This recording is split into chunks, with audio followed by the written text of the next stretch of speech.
Colorado at TCU. This game also week 1, September 2nd. This is a noon kick, so you get prime Big time noon.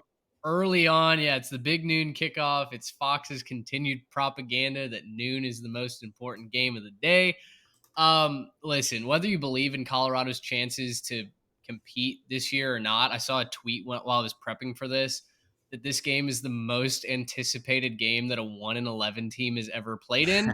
I do think it's going to be an interesting litmus test for both teams, right? Because TCU, they raid the portal. They get a bunch of blue chip talent, former blue chippers, to come to Fort Worth. I'm thinking of the offense with guys like JoJo Earl, John Paul Richardson, out wide at wide receiver. Chandler Morris is going to be the quarterback this year.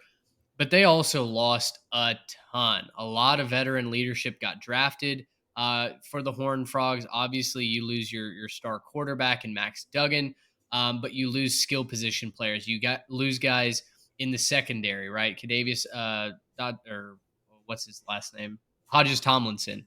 He's gone to the NFL, a big time captain on your defense in the secondary. What do they do to follow this up, right? I mean, it would be so easy to kind of fall back, regress to the mean a little bit, and have a little bit more of an average season. But I feel like expectations in Fort Worth aren't tempered at all. They expect TCU to go run the Big 12 once again, make another run at a college football playoff. Guys, very similarly to what I hear a lot of folks are saying about Deion Sanders' club in Colorado, that they should be a contender right away. Well, look, Colorado is coming in with the spotlight on them for the first time in a very, very long time, probably since they won a national championship in the early 90s. And look, they have the big noon kickoff their first 2 weeks of the year in Fort Worth and then back home against Boulder against Nebraska. I think there's a really good chance College Game Day is going to be in the house for this one in Fort Worth Sure. to kind of keep the purple hype machine going and the Deion Sanders hype machine going. This one's going to be a rude awakening for Colorado, though, isn't it? I just think offensively, the combination of the talent that they brought in on offense and TCU's lack of depth defensively, I'll just leave it at that for right now. I don't think that Colorado's going to have a lot of trouble putting up points. Whether or not that they can keep up with the TCU offense is the big question to me, because Chandler Morris, I don't think is going to miss too much of a beat, especially when he's throwing to guys like JoJo Earl and John Paul Richardson, a couple Yeah. of veteran guys that are just uber athletic and going to be a lot of problems mismatch wise. I don't know who keeps up with them for Colorado, right? Like TCU could legitimately score 60, maybe even 70 points in this game if their offense is humming and ready to go right off the bat. Give them the Sooners treatment, huh? They could, and Colorado could score 40 because TCU's offense or defense, excuse me. Look, they didn't win with defense last year. Let's not confuse Ew. anything. They were not winning with defensive prowess last year, but they got just enough and got key stops at key moments.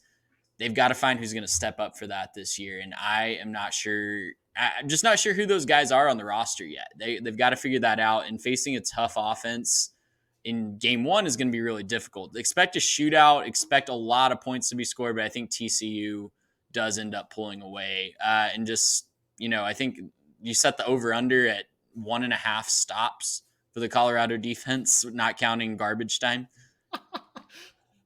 Are you taking the over under on that? That's a legitimate question for me. Oof. That might be a really good line. Yeah, no, I think there's a good chance that this game ends up being like the yearly lower your expectations bowl, right? It seems like every year we have a couple of teams that come in with loads of preseason hype, and everyone's talking them up, and the media wants both teams to be amazing, and then it just kind of turns out that both teams probably shouldn't have taken very much from that game. And yeah, if TCU smokes Colorado here, I don't think that they should be taking that as a look at us, we're about to repeat and go back to the playoff. That I think that would be way overblown here. I do expect TCU to take a step back. For me, this doesn't really have to do much with the pass game. I think the pass game is going to be just fine for TCU. And that is given the fact that, yes, Colorado has a couple of very good corners who should play well.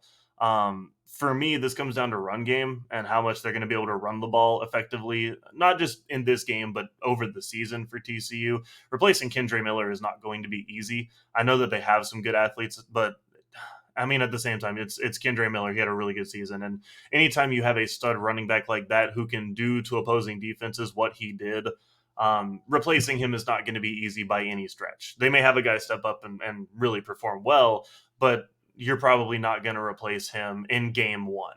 And so I'm curious to see how they run the ball here. I think Trey's pretty spot on with this. I don't think there will be a whole lot of stops here.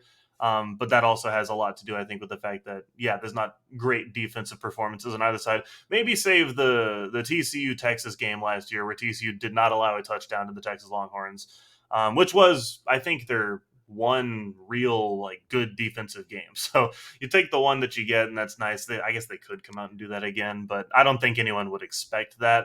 But either way, both teams should lower their expectations. Neither of these teams, I think, will be massive factors this year. But that doesn't mean that both programs aren't moving in good directions, right? I think both programs are moving in a good direction for them. I just think both fan bases, especially, need to kind of lower their expectations. And then, they can keep going on through the rest of the season and figure out, oh, look, we're okay, we're improving, we're doing okay, and they won't get their hearts broken when their week one result wasn't an indicator of their entire season.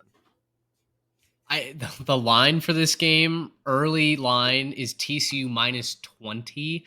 So, Trey, to your point, Vegas isn't expecting a lot of stops from the Colorado defense either. That's one of the things that's just a glaring weakness is they don't have anybody in the trenches. They've gotten all the speedy run fast guys, but historically, not exactly how you play winning football. At least not in today's iteration of modern college football. Sure, you need that, but you also got to control the trenches, and Colorado's not going to do that. So I think the Horned Frogs win this one comfortably when we get there. I also think a lot of Shedeur Sander Heisman tickets are going to get burned in the fire after that Yeah. week. Well, and if you're Colorado, you can literally compare this to last year, right? Wasn't the final score in Boulder something like 55-7 or No, something 38-18. And it in was Boulder? 38-18 in last year in Okay. September of 2022. It was 7-6 at the half, though. It was just the Wow. worst offensive game of all time. And then Max Yeah. Duggan came in, right? Yeah, Didn't Morris start that one and then Duggan came he in? did. Yeah. Yeah, he did. So launched his just rise to stardom with a Yep. great second half there. So I don't know what I was remembering. Probably one of the other dozens of Colorado blowouts in the Yeah, last exactly. Pick recent. 11, pick 10 other games. You're Yeah. probably on the money. But I mean, you can compare just maybe the second half defensive performance then when Max Duggan comes in and just look for sheds of optimism there. Gracious, how